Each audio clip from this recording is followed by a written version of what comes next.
आप लोगों ने उस मूवी के बारे में तो ज़रूर सुना होगा जिसको शॉर्ट्स या रील वगैरह में इंडिया की सबसे खतरनाक मूवी बताई जाती है, जिसको सारे बड़े बड़े सेल्फ प्रोक्लेम मूवी रिव्यूअर्स ने इंडिया की number one movie, best horror movie या स्लैशर मूवी बोलिए का दर्जा दे के रखा है।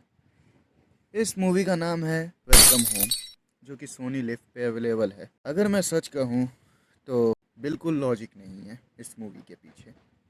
और जो ये लोग बोलते हैं कि ये रियल स्टोरी पे बेस्ड है, तो उन लोगों से एक ही सवाल है, सोर्स किधर है।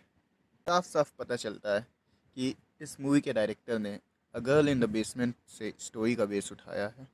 पता नहीं इसे बेस भी क्यों कहते हैं, इसे बेस कहना लाजमी भी नहीं होगा। इस स्टोरी के पीछे कोई बेस नहीं है, इसके स्टोरी का कोई कंटेक्स्ट कुछ नहीं दिया गया, बस यूं ही चालू हो जाता है।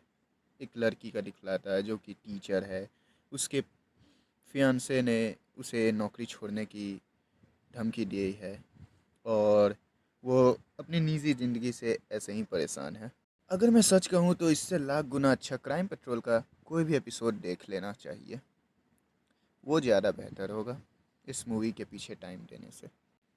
इस मूवी में एक साइको फैमिली को दिखाया गया है, उसके पोर्ट्रेयल को ज़रा सुनिएगा और तब सोचिएगा कि डायरेक्टर ने कितनी अच्छी तरीक़ा से और एकदम सटीक पोर्ट्रे किया है साइको फैमिली को।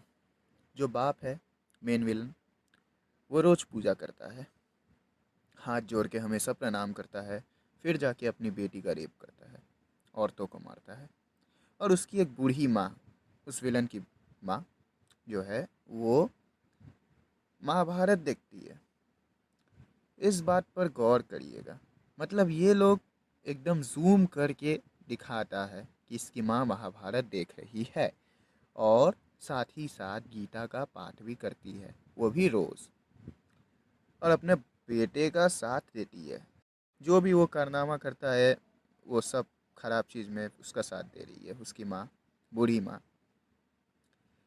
मैं ये सब इसीलिए बतला रहा हूँ आप लोगों को क्योंकि डायरेक्टर ने खास करके ये दिखाने की कोशिश की है कि ये लोग एक हिंदू परिवार है जो कि बहुत भगवान में श्रद्धा रखते हैं और साथ ही साथ पूजा करने के बाद सारे गलत काम करते हैं। और हाँ, इन लोग के पास एक गाय भी है जिसको ये लोग बहुत मानते हैं। एक सीन में तो उसका जो बाप रहता है, वो बाकी लोगों को खाना नहीं खाने देता कि पहले गाय खाएगा तब हम लोग खाएंगे।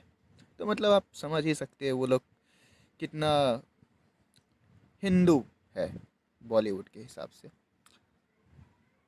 अब आप ही सोचिए ये डायरेक्टर की मेंटलिटी कैसी होगी। चलिए मान भी अगर ले हम लोग एक पल के लिए कि ये सच्ची घटना है, तो क्या उस डायरेक्टर ने क्रिमिनल से नरक में जाके पूछा था कि आप दिन में कितनी बार पूजा करते थे रेप करने से पहले? आपकी माँ टीवी में महाभारत देखती थी या नहीं? ये डायरेक्टर नहीं, प्रोपेगेंडिस्ट है। ये तो रही खैर सालों से बॉलीवुड में चलती आ रही एंटी हिंदू प्रोपेगेंडा की प्रथा। अब आगे बढ़ते हैं, उन दोनों लड़कियों के बारे में बात करते हैं। हमको ये समझ नहीं आ रहा कि ये लोग आखिर दोबारा गए ही क्यों, क्या सोच के।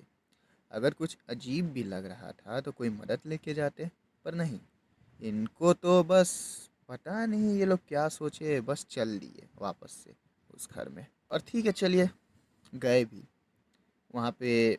बारिश होने लगा था तो इन लोगों ने वहीं पे रात बिताने का फ़ैसला किया। इनको एक कमरा दे दिया गया, वहाँ पे ये लोग आराम से सो रहे थे। आधी रात में नींद टूटती है एक लड़की की, वो देखती है खिड़की से कि एक लाश को शेड बोल लीजिए या फिर स्टोर रूम जैसा जगह में लाश को घसीट के लेके जाया जा रहा है। वो दूसरी लड़की को भी जगा देती है और बोलती है कि हम लोग निकलते हैं यहाँ से आधी रात के टाइम में। ये लोग वहाँ से भागने की कोशिश भी करती है और सफल भी हो जाती है। उस शेड में जाके देखती है तो वहाँ पे एक आदमी को चेन से बांध के रखा हुआ था, बड़ी घायल अवस्था में था वो आदमी।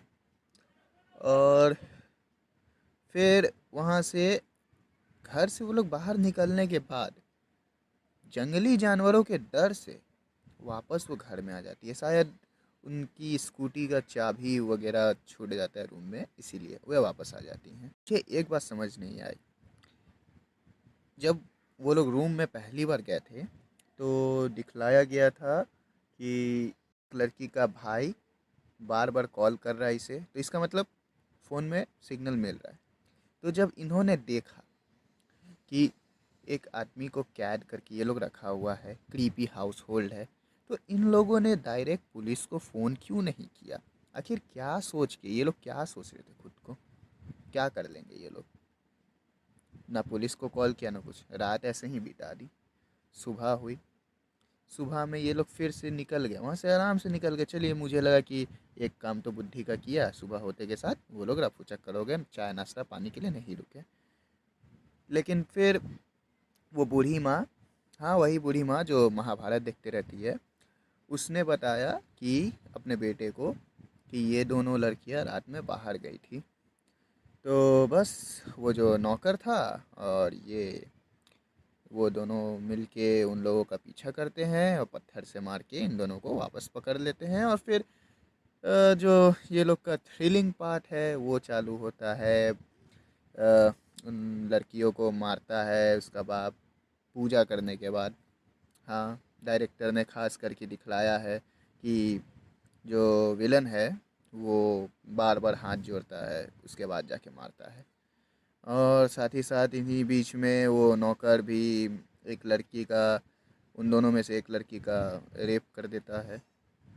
और फिर उसके बाद उन दूसरी वाली लड़की में शायद एड्रेनलिन रश आ जाता है, अचानक से बहुत शक्ति आ जाती है, वो उसका मर्डर कर देती है। हाँ, मर्डर करने से पहले वो जो गाय रखी थी उन लोगों ने, उस गाय को पहले जला देती है।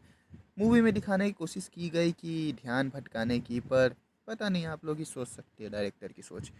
हाँ, तो गाय को जला देती है और फिर उसके बाद आगे बढ़ के वो नौकर को मार देती है और वापस फिर जाके उस बुढ़े को भी मार देती है। एक तरह से मूवी ख़त्म होता है। स्टोरी उतना कुछ पता नहीं, थ्रिलिंग इससे लाख गुना ज़्यादा थ्रिलिंग मूवी है दुनिया में बहुत सारे। और ऊपर से ये मूवी 80% तो अंधेरे में शूट की गई है। थ्रिलिंग के नाम पे सेट के रखे पुराने टूल्स दिखाते हैं सस्पेंसफुल म्यूज़िक के साथ। सबसे बड़ा कंप्लेंट अगर कुछ है इस मूवी से, तो इन लोगों का फॉल्स एडवर्टाइजमेंट।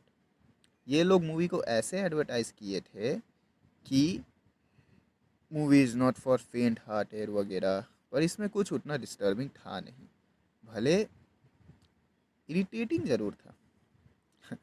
और स्टोरी तो एकदम एक लाइन में चलती जाती है, कोई मोटिव कुछ समझ नहीं आता क्यों आखिर उसका बाप कर रहा है ये सब जो भी कर रहा है, क्या स्टोरी है। और हाँ, जो बाप रहता है, सॉरी बाप नहीं, तिलकधारी हिंदू विलन जो रहता है, जो हमेशा टीका लगाता है उसके बाद कुछ भी करता है, वो क्यों बच्चों को मारता था। हाँ, इसमें एक सीन ऐसा दिखलाया है कि वो अपनी बेटी से जो बच्चे पैदा होते थे उसको मारता था। 7 बच्चों को मार चुका था वो, 8वां बच्चा स्टिल बॉर्न पैदा हुआ था। बस ऐसा लगता है कि 2 घंटे की बकवास चली जा रही है, चली जा रही है, बोरिंग, पूरा बोरिंग। जो लोग बोलते हैं कि मूवी को मूवी की तरह देखना चाहिए, सीरियस नहीं लेना चाहिए, तो उन लोगों को एक बात मैं बताना चाहूँगा कि movie should be a reflection of the society. चलो मान लो तुम लोग की एक मूवी बनी जिसमें तुम्हारा मोहल्ला दिखाया जाता है, उसमें एक व्यक्ति दिखाता है जो बिल्कुल तुम्हारे बाप जैसा लगता है और यहाँ तक कि उसका नाम भी सेम है, और घर का सेट भी ऐसा लगता है कि तुम्हारा ही घर है। और फिर दिखाते हैं कि वो व्यक्ति हर घर में जा जा के मोहल्ले में चोरी करता है, क्या तुमको तकलीफ़ नहीं होगी? कि या फिर तुम उसमें ही बोलोगे ये तो मूवी है। सो हाँ, बहुत फ़र्क पड़ता है।